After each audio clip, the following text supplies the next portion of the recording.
दो कोई उनको।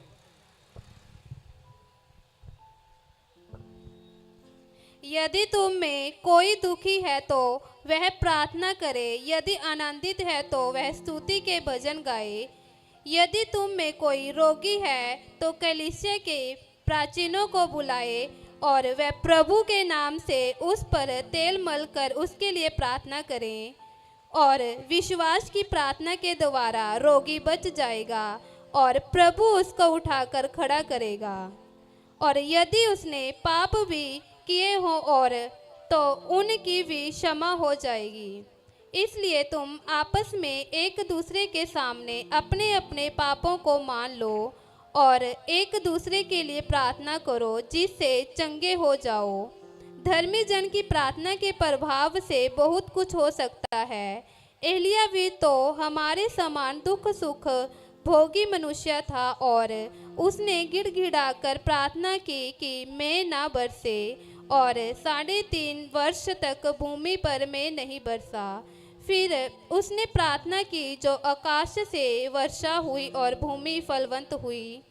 हे मेरे भाइयों, यदि तुम में कोई सत्य के मार्ग से भटक जाए और कोई उसको फेर लाए, तो वह यह जान ले कि जो कोई किसी भटके हुए पापी को फेर लाएगा वह एक प्राण को मृत्यु से बचाएगा और अनेक पापों पर पर्दा डालेगा। हालेलुया। आइए हम दुआ करेंगे। प्यारे पिता परमेश्वर, हम धन्यवाद करते हैं तेरे पवित्र वचन के लिए। प्रभु, आपके पवित्र वचन का खुलना आशीष का कारण बने। इस वचन के द्वारा हम सबसे बातें करना पिता प्रभु यीशु मसीह के नाम से मांगते हैं, आमीन आमीन। परमेश्वर का वचन में ऐसे लिखा है, याकूब की किताब उसका 5 अध्याय और 13 वचन को जब हम पढ़ते हैं तो उसमें ऐसे लिखा है, यदि तुम में से कोई दुखी हो तो वह प्रार्थना करे, यदि आनंदित हो तो स्तुति के भजन गाए। यदि तुम में से कोई रोगी हो तो कलीसिया के प्राचीनों को बुलाए और वे प्रभु के नाम से उस पर तेल मलकर उसके लिए प्रार्थना करेंगे। और विश्वास की प्रार्थना से रोगी बच जाएगा और प्रभु उसको उठाकर खड़ा करेगा। और यदि उसने पाप भी किए हों तो उनकी भी क्षमा हो जाएगी। इसलिए तुम आपस में एक दूसरे के सामने अपने अपने पापों को मान लो और एक दूसरे के लिए प्रार्थना करो जिससे चंगे हो जाओ। धर्मी जन की प्रार्थना के प्रभाव से बहुत कुछ हो सकता है। धर्मी जन की प्रार्थना के प्रभाव से बहुत कुछ हो सकता है।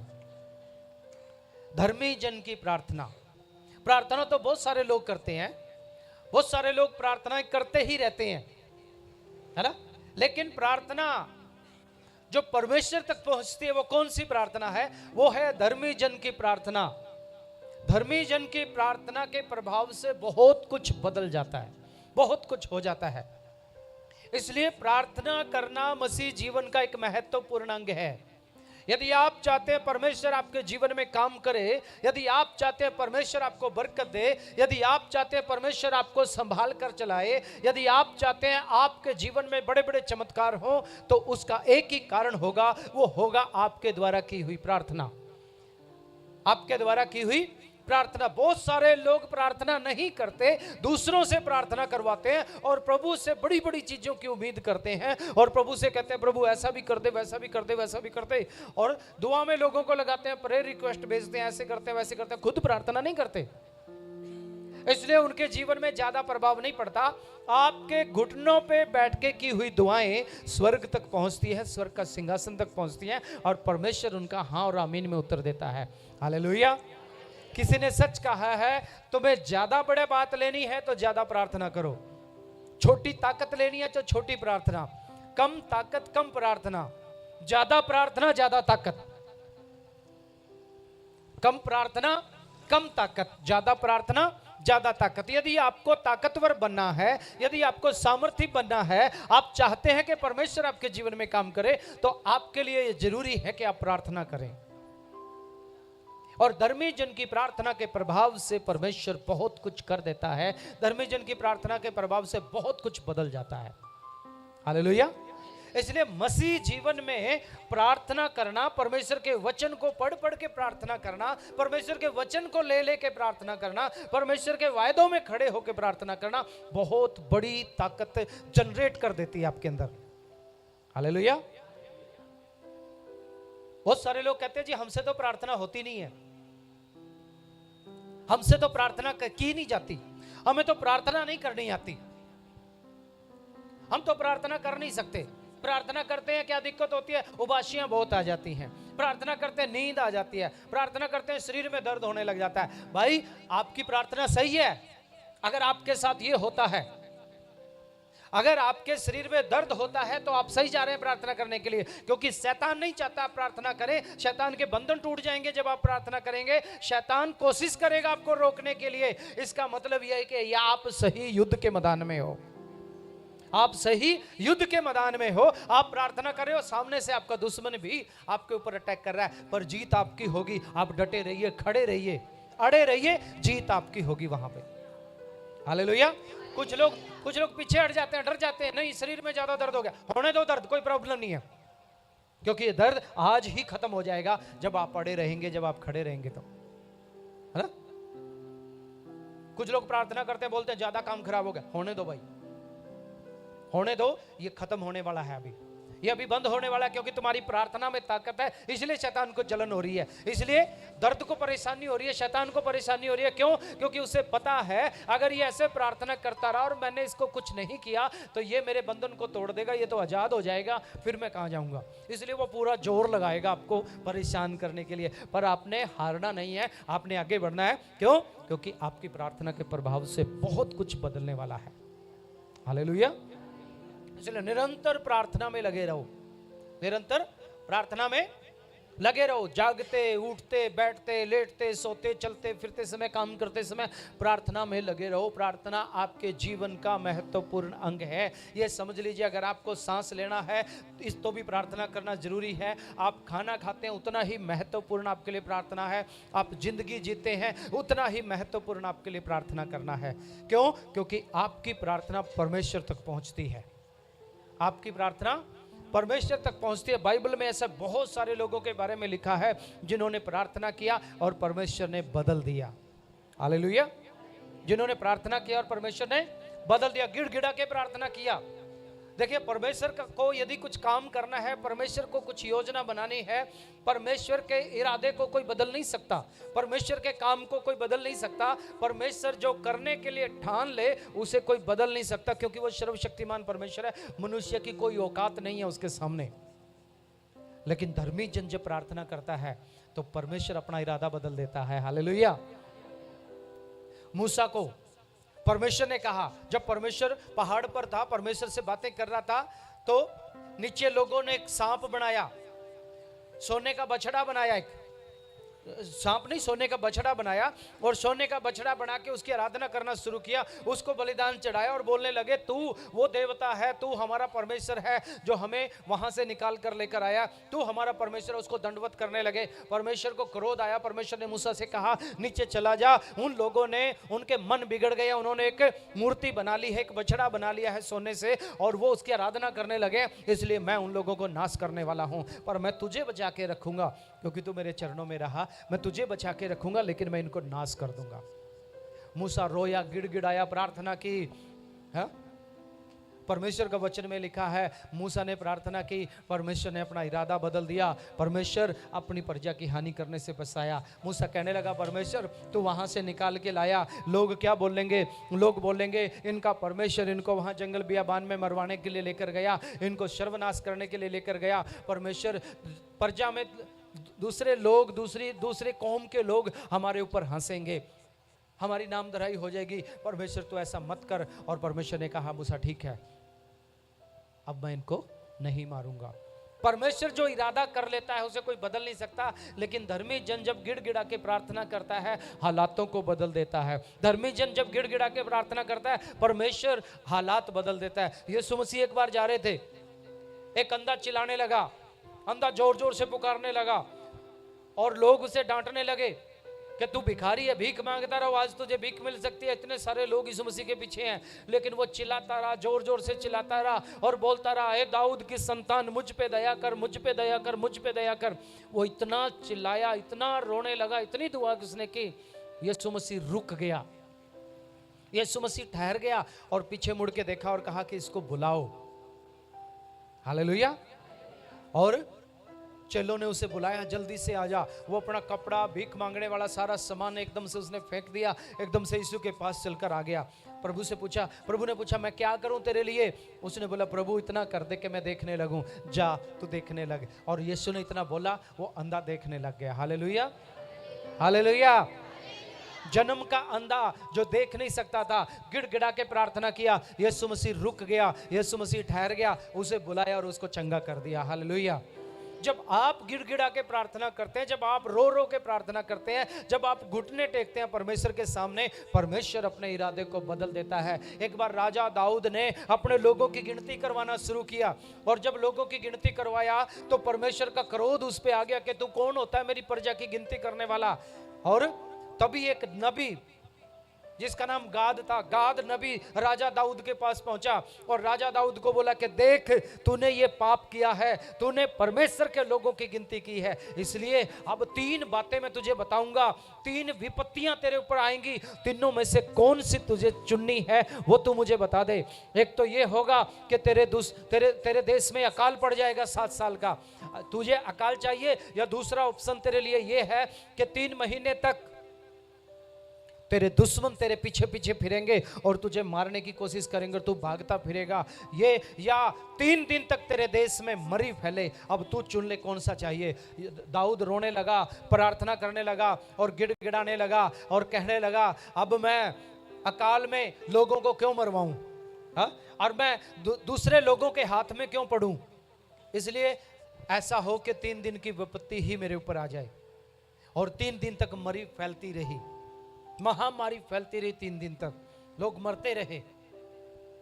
अंत में राजा दाऊद ने उस दूत को देख लिया, दुआ करना शुरू किया, गिड़गिड़ाना शुरू किया, प्रार्थना करना शुरू किया। तब राजा दाऊद ने एक वेदी बनाई और उस पर बलिदान चढ़ाए और गिड़गिड़ा के प्रार्थना करना शुरू किया और कहा कि पाप तो मैंने किया, परमेश्वर मेरी प्रजा को सजा मत दे, इन लोगों को सजा मत दे, मैंने पाप किया है और मुझ पे रहम कर। तब परमेश्वर ने उस मरी को बंद कर दिया। हालेलुया। परमेश्वर का वचन में अभी हमने पढ़ा, एलिया भी हमारे समान दुख सुख भोगी मनुष्य था, लेकिन उसने परमेश्वर के सामने गिड़गिड़ा के प्रार्थना की। प्रभु से कहा प्रभु मैं बोल के आया हूं, तूने कहा था तू जा राजा के सामने, अहाब के सामने खड़ा होके बोल, अहाब को कहे कि जब तक मैं नहीं कहूंगा बारिश नहीं होगी। बोल तो दिया, अब मुश्किल में फंस गया। बोल तो दिया पर परमेश्वर के सामने गिड़गिड़ाता है।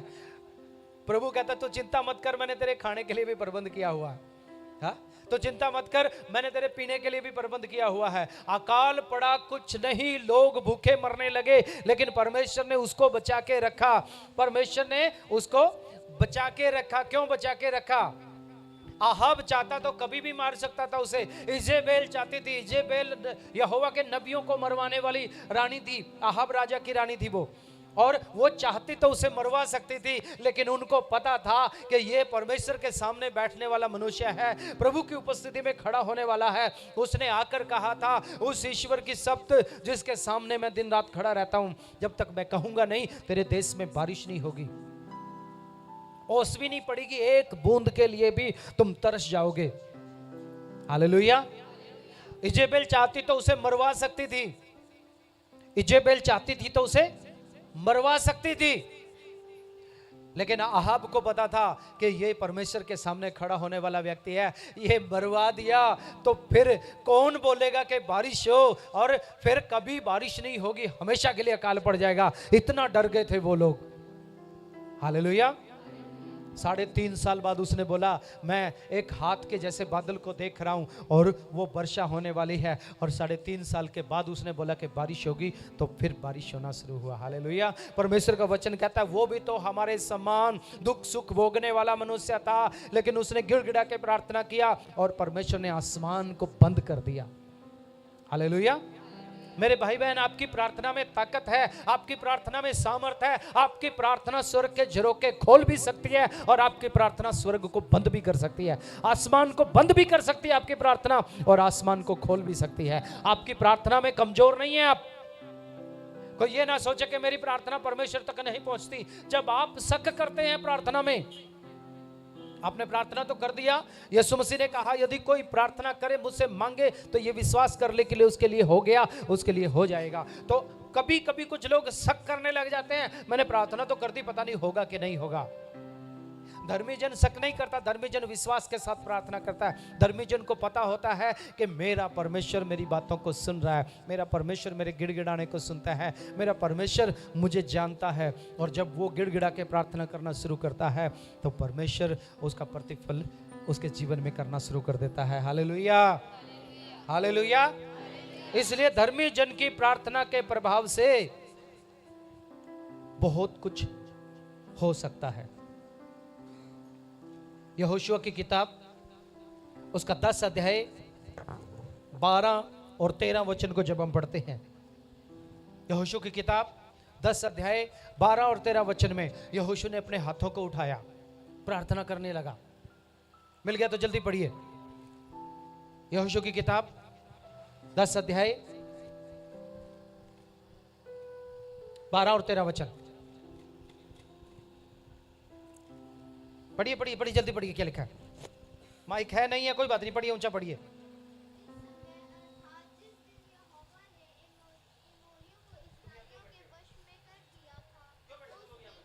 उस समय अर्थात जिस दिन यहोवा ने एमोरियों को इस्राएलियों के वश में कर दिया, उस दिन यहोशू ने यहोवा से इस्राएलियों के देखते इस प्रकार कहा, हे सूर्य तू गिबोन पर और हे चंद्रमा तू एयान पर की तराही के ऊपर थमा रहे।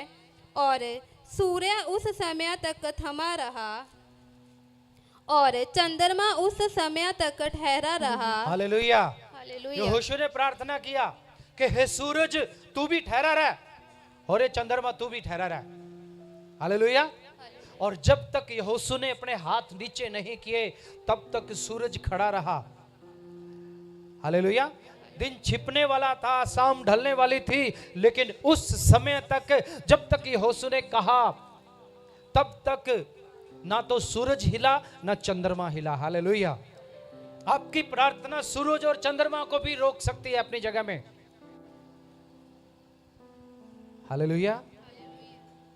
सूरज और चांद भी परमेश्वर के बनाए हुए हैं और धर्मी जन परमेश्वर के आगे प्रार्थना करता है। इसलिए इस दुनिया में जो कुछ भी दिखाई देता है वो सब कुछ परमेश्वर का है और परमेश्वर ने बनाया, परमेश्वर ही इसका मालिक है। और धर्मी जन जो परमेश्वर से प्यार करता है, धर्मी जन जब अपने परमेश्वर से गिड़गिड़ा के प्रार्थना करता है तो परमेश्वर वो सब कुछ होने के लिए अनुमति दे देता है। परमेश्वर उन बातों को होने के लिए अनुमति देता है। हन्ना ने प्रार्थना किया, पहला शमूएल की किताब उसका 1 अध्याय 27 वचन में हन्ना ने रो रो के प्रार्थना किया, गिड़गिड़ा के प्रार्थना किया और कहा कि परमेश्वर मेरे पास बच्चा नहीं है, जो मेरे पति की दूसरी पत्नी है उसके पास बच्चे हैं, वो मुझे चिढ़ाती है, वो मुझे रुलाती है, वो मुझे परेशान करती है, वो मुझे ताने देती है, मेरे पास एक भी बच्चा नहीं है। हे परमेश्वर तू मुझे बच्चा दे, तू मुझे बच्चा दे और वो बच्चा मैं तेरी सेवा के लिए तुझे दे दूंगी। उसने रो रो के प्रार्थना किया, गिड़गिड़ा के प्रार्थना किया। मंदिर का महायाजक पुजारी आया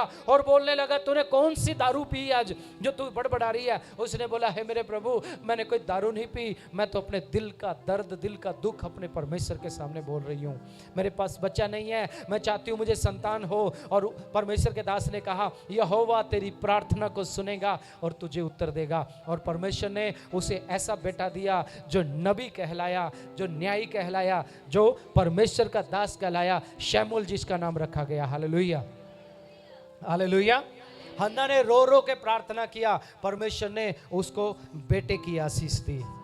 जब आप और मैं प्रार्थना करते हैं तो प्रार्थना बंद कोख को भी खोल देती है। हालेलुया। दाऊद ने प्रार्थना किया, दूसरे शमूएल की किताब 24 और 25 में जब हमने पढ़ा है, मरी फैलनी, दाऊद प्रार्थना करता है, मरी रुक जाती है। हालेलुया। परमेश्वर बहुत कुछ करता है।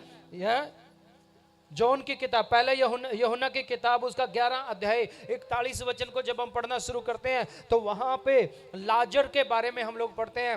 लाजर मर गया और उसे कब्र में भी रख दिया गया। अब किसी ने यीशु मसीह को बोला कि मरियम और मार्था का भाई लाजर मर गया है, तो यीशु मसीह ने कहा आओ हम भी चलें। तो उनमें से एक चेले ने बोला वो तो मर गया, लोग हमें भी मारेंगे, आओ हम भी मरने के लिए चले। लेकिन यीशु मसीह कब्र के पास जाता है, कब्र के पास जाके प्रार्थना करना शुरू करता है। यूहन्ना की किताब को जब हम पढ़ते हैं, पढ़िए क्या लिखा उसमें।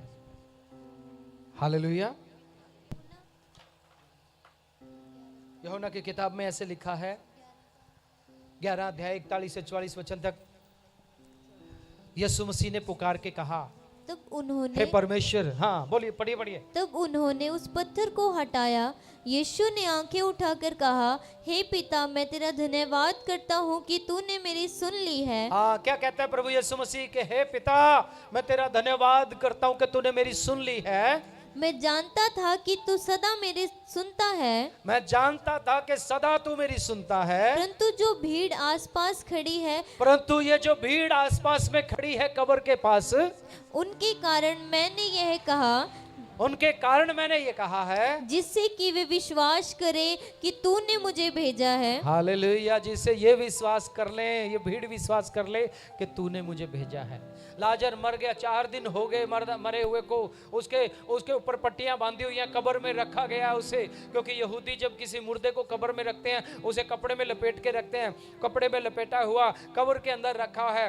यीशु 4 दिन के बाद जाता है, दरवाजे को बोलता है पत्थर को हटा दो, दरवाजा हटा दिया जाता है और यीशु मसीह प्रार्थना करता है, हे पिता, तूने मेरी हमेशा सुनी है, तो मेरी आज भी सुन ले, ताकि ये भीड़, ये लोग इस बात को जान ले कि तूने मुझे भेजा है। और उसने कहा, हे लाजर, कब्र में से निकल के बाहर आ जा। और वचन कहता है कि लाजर जो पट्टियों से बंधा हुआ था वो कब्र में से निकल के बाहर आ गया, और जैसे वो कब्र में से निकल के बाहर आया, यीशु ने कहा, तुम इसे खोल दो। हालेलुया। यीशु ने कहा, इसे खोल दो। परमेश्वर का वचन कहता है, धर्मी जन की प्रार्थना के प्रभाव से बहुत कुछ हो जाता है। यदि कोई बीमार हो, कोई रोगी हो, तो कलीसिया के प्राचीनों को बुलाए और उनसे प्रार्थना करवाए। और आगे कहता है, तुम एक दूसरे के सामने अपने पापों को मान लो और एक दूसरे के लिए प्रार्थना करो। जब आपका भाई, आपकी बहन दुखी होती है तो कोई ना कोई ऐसा गुनाह होगा उसके जीवन में, कोई ना कोई ऐसा पाप होगा उसके जीवन में जिसकी वजह से उसके ऊपर रोग या बीमारी आया है। तो वो अपनी बीमारी से प्रार्थना करवाने से पहले अपने पाप को मान ले के नहीं, मेरे से ये गुनाह हो गया। कलीसिया के प्राचीन जाते हैं, प्राचीनों के सामने, मतलब कलीसिया के बुजुर्गों के सामने, कलीसिया में जो अगुवे लोग हैं, एल्डर लोग हैं, उनके सामने अपने पापों को मान ले के, मैंने पिछले दिनों में दारू पिया, मैंने पिछले दिनों में नशा किया, मैंने पिछले दिनों में झूठ बोला, गाली दी, मैंने ये इसलिए ये विपत्ति मेरे ऊपर आई है और मैं माफ़ी मांगता हूँ। जब एक दूसरे के सामने पापों को मान लेते हैं तो वो माफ़ कर दिए जाते हैं, वो झूठ परमेश्वर उनको क्षमा कर देता है। और बुर्निये लोग जब तेल मलते हैं, प्रार्थना करते हैं, तो उनकी प्रार्थना के प्रभाव से रोगी चंगा हो जाता है। हालेलुया। इसलिए प्रार्थना हमारे जीवन का सबसे महत्वपूर्ण अंग है। अगर प्रार्थना है तो जीवन है, अगर प्रार्थना नहीं है तो मसीह जीवन भी नहीं है। प्रार्थना है तो मसीह जीवन है, प्रार्थना नहीं है तो मसीह जीवन नहीं है। कम प्रार्थना कम ताकत, ज्यादा प्रार्थना ज्यादा ताकत, थोड़ी प्रार्थना थोड़े काम होंगे, ज्यादा प्रार्थना ज्यादा सामर्थी काम होंगे। हालेलुया। इसलिए प्रार्थना में जितना हो सके समय बिताएं, प्रार्थना के योद्धा बने, प्रार्थना की वेदी के योद्धा बने। जब हम, एक इंसान प्रार्थना करता है, जब आप और मैं प्रार्थना करते हैं, हम परमेश्वर के सामने खुलते हैं। और जितना ज्यादा प्रार्थना करते रहते हैं, प्रार्थना करते रहते हैं, फिर परमेश्वर की उपस्थिति हमारे ऊपर हो जाती है। और जब परमेश्वर की उपस्थिति से हम भर जाते हैं, वहां पे दर्शन मिलना शुरू हो जाते हैं, वहां पे रेवलेशन मिलना शुरू हो जाते हैं, वहां पे प्रकाशन मिलना शुरू हो जाते हैं। और जब प्रकाशन मिलते हैं तो आत्मिक जीवन की बढ़ोतरी होती है। आप आत्मा में भी बढ़ते हो, आप संसार में भी बढ़ते हो। परमेश्वर आपको और सामर्थी सामर्थी सामर्थी बनाता जाता है। आपके संकट भाग जाते हैं, आप शैतान को डांटे, शैतान भाग जाता है। क्यों? क्योंकि आप ज्यादा प्रार्थना करने वाले हैं। और जहां पे प्रार्थना होती है वहां पे परमेश्वर की उपस्थिति होती है, और जहां पे परमेश्वर की उपस्थिति होती है वहां पे शैतान आपका कुछ बिगाड़ नहीं सकता। वहां शैतान के बंधन टूटते हैं और शैतान को वहां से भागना पड़ता है। इसलिए प्रार्थना में रहें। आपका हर दिन प्रार्थना से शुरू हो, आपकी हर रात प्रार्थना से शुरू हो। हालेलुया। चलते फिरते भी प्रार्थना करते रहें। मैं गाड़ी चलाता हूं, गाड़ी चलाते चलाते भी मैं प्रार्थना करता रहता हूं, मैं दुआ में रहता हूं हमेशा, क्योंकि मुझे पता है मेरी प्रार्थना मेरे परमेश्वर के पास पहुंचती है, और मेरा परमेश्वर मेरी प्रार्थना का उत्तर मुझे हाँ और आमीन में देता है। वो मुझे कभी निराश नहीं करता। हालेलुया।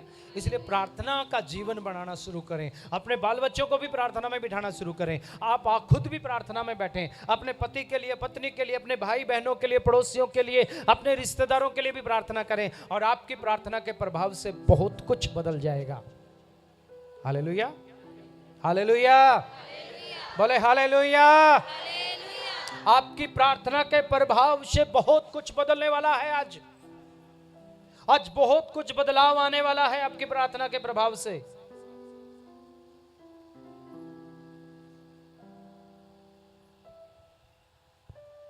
जब आप प्रार्थना करते हैं तो जिस जगह में आप बैठे होते हैं उस जगह में परमेश्वर की उपस्थिति को महसूस करते हैं। आप ऑफिस में जाते हैं, प्रार्थना करते हैं, वहां भी परमेश्वर की उपस्थिति हो जाती है। आप स्कूल कॉलेज में जाते हैं, प्रार्थना करते हैं, वहां भी परमेश्वर की उपस्थिति हो जाती है। आप अपने खेत में काम करते हैं, वहां भी परमेश्वर की उपस्थिति हो जाती है। हालेलुया।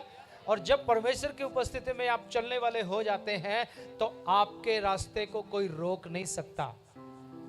आप प्रार्थना करने वाले हैं, आपके शरीर में बीमारी नहीं आ सकती, परेशानी नहीं आ सकती, मुसीबतें नहीं आ सकती। क्यों? क्योंकि परमेश्वर आपकी प्रार्थना को सुनता है। सिर्फ अपने अपने लिए प्रार्थना नहीं करनी, प्रभु का वचन कहता है एक दूसरे के लिए प्रार्थना करो, यानी दूसरों के लिए भी प्रार्थना करनी है। जब आप दूसरों के लिए हाथ उठाते हो, दूसरों के लिए आशीष मांगते हो, तो वो आशीषें आपके जीवन में से होके उनके पास जाती हैं। हालेलुया। इसलिए दूसरों के लिए भी प्रार्थना करो, बहुत जरूरी है दूसरों के लिए भी प्रार्थना करना। उससे दूसरों को भी आशीष मिलेगी, उससे आपको भी आशीष मिलेगी। हालेलुया।